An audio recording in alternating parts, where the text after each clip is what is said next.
विश्वानि देव सवितर्दुरितानि परासुव यद्भद्रं तन्न आसुव। ओम शांति शांति शांति। नमस्कार। कहते हैं परमात्मा ने जब ये सृष्टि बनाई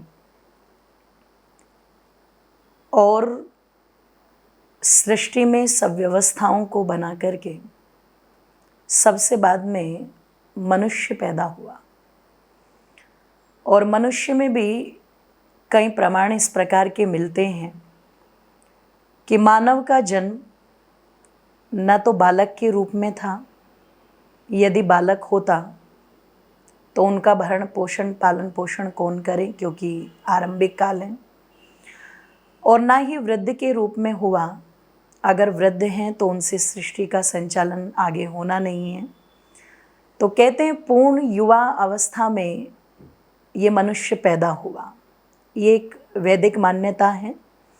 इस पर आप चाहें तो हमारे आर्ष ग्रंथों को और अधिक पढ़ सकते हैं, और हमारे विद्वानों की भी बहुत सारी कई वीडियोस इस प्रकार की आपको यूट्यूब पर मिल जाएगी।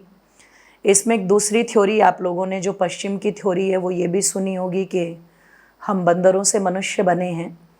तो आज वर्तमान में जो लोग बौद्धिकता रखते हैं, उन्होंने उस थ्योरी को, होमो सैपियन की उस थ्योरी को नकार दिया है।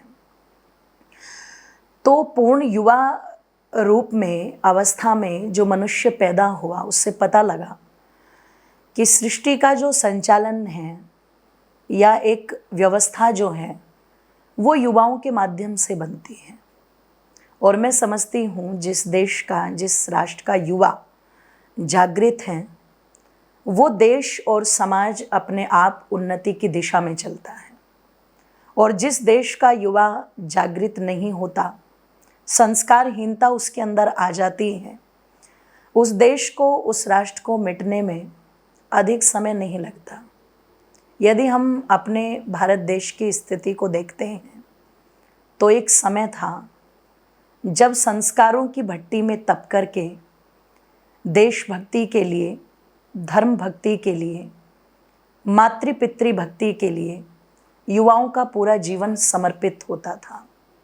यदि आप इसका उदाहरण देखना चाहते हैं तो मर्यादा पुरुषोत्तम श्री राम हो, या भगवान योगीराज कृष्ण हो, या फिर बजरंगबली हनुमान हो, या गदाधारी भीम हो, या गांडीवधारी अर्जुन हो, एक नहीं अनेक उदाहरण आप लोगों को ऐसे मिल जाएंगे कि जब इन्होंने होश संभाला तो अपने माता पिता से, अपने गुरुओं से संस्कारित होकर के, शिक्षित और दीक्षित होकर के अपने संपूर्ण जीवन को धर्म की सेवा में लगा दिया। और शायद यही कारण है कि इतना लंबा काल बीतने के बावजूद भी आज तक केवल भारतवर्ष ही नहीं, अपितु पूरे संसार के अंदर इन महापुरुषों को अपना आदर्श मान करके पूजा जाता है। क्योंकि पूजा किसी व्यक्ति के नाम की नहीं होती, काम की होती है। श्री रामचंद्र जी की आयु उस समय कितनी रही होगी? महर्षि वाल्मीकि कहते हैं कोई ज़्यादा आयु नहीं थी। जिस समय मुनि विश्वामित्र की यज्ञ की रक्षा के लिए श्री रामचंद्र जी और लक्ष्मण जी धनुष्बाण अपने कांधे पर लेकर के अपने पैरों, पिता के पैरों को छू करके निकल चुके थे, और जिन्होंने ताटका जैसी राक्षसी का वध किया और मारीच और सुबाहु जैसे राक्षसों को मार करके मुनि विश्वामित्र के यज्ञ की रक्षा की थी। आप सोचो, जिस कंस के आतंक से पूरा का पूरा मथुरा त्राहिमाम त्राहिमाम कर रहा था, उस आतंक को समाप्त कर और कंस जैसे आताताई का वध किया, उस समय भगवान योगीराज कृष्ण की आयु कितनी रही होगी? माने कि बहुत कम आयु में ही अपने कर्तव्य को अपना धर्म समझ करके ये उस राह पर चल पड़े थे। और इस कड़ी में केवल वही काल नहीं आता, यदि आप आगे तक भी चल कर के देखेंगे तो छत्रपति शिवाजी, महाराणा प्रताप, गुरु गोविंद सिंह, वीर वंदा वैरागी, वीर हकीकत राय, या गुरु गोविंद सिंह के जो लाल थे, उनकी भी आयु कोई बहुत बड़ी नहीं थी जब उन्होंने देश और धर्म के लिए अपने प्राणों की आहुति लगाई। जब तक हमारा देश ऐसी युवा शक्ति के हाथों में रहा, तब तक इस देश का डंका पूरी दुनिया में बजता रहा। विदेशियों ने इसे धर्मगुरु की और विश्व गुरु की उपाधियों से अलंकृत किया। इस भारत को इतना सम्मान दिया गया, जो सम्मान आज भी कहीं ना कहीं बना हुआ है। लेकिन जिस देश में इतने महान संतों ने जन्म लिया हो, जिस देश में इतने महान महापुरुष पैदा हुए हों, जिन देशवासियों के पास में वीरों के इतिहास की इतनी गाथाएं भरी पड़ी हो, जहां पर इतने बड़े बड़े विद्वान अपनी विद्वत्ता का परिचय समय समय पर देते रहे हो, जिन्होंने देश की अस्मिता को इतना सम्मान दिलाया, इतना गौरव दिलाया, आज वर्तमान में मैं देखती हूँ हमारे उस गौरवमयी इतिहास को धूमिल करने का षड्यंत्र कुछ लोगों के माध्यम से जो चला गया, आज वो षड्यंत्र का स्वप्न कहीं ना कहीं पूरा होता दिखाई दे रहा है। और उसका कारण कि जिस युवा के मन मस्तिष्क में कभी देश और धर्म की विचारधारा तैरती थी, आज वो युवा अपने हाथों में मोबाइल लेकर के और कानों में ईयरफोन लगा करके पता लगा अश्लीलता की तरफ जा रहा है। और जिसके मस्तिष्क में वो विचार जाते होंगे, जिसके मस्तिष्क में इस प्रकार की गंदगी जाती होगी, जरा चिंतन करना, वो देश और धर्म की तो छोड़ो, जिस माता पिता ने उसको जन्म दिया है, उन माता पिता के प्रति भी उसका क्या कर्तव्य और दायित्व है, वो कभी समझ नहीं पाएगा। चरित्र तो बहुत दूर की बात है।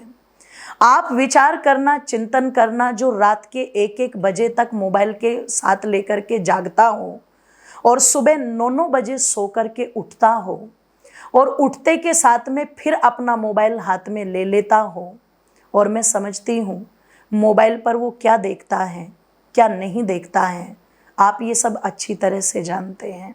जो युवा आज प्रणाम करने की बजाय good morning, good afternoon, good evening इस प्रकार की पश्चिमी सभ्यता का अनुकरण करने में लगा हो, जो एक दिन मदर्स डे, एक दिन फादर्स डे, एक दिन टीचर्स डे, इस प्रणाली को अपने जीवन का अंग बना करके बैठ गया हो, जिसको पता चला कि प्रेम की परिभाषा क्या है, उस परिभाषा को न समझ करके जिसने केवल और केवल टीवी पर फिल्मों को देख करके अपना ढंग इस प्रकार का बना लिया हो, अपना तरीका इस प्रकार का बना लिया हो, आप उस युवा से क्या अपेक्षा कर सकते हैं कि क्या वो कभी देश और धर्म की रक्षा कर पाएगा? मुझे लगता है बिल्कुल नहीं।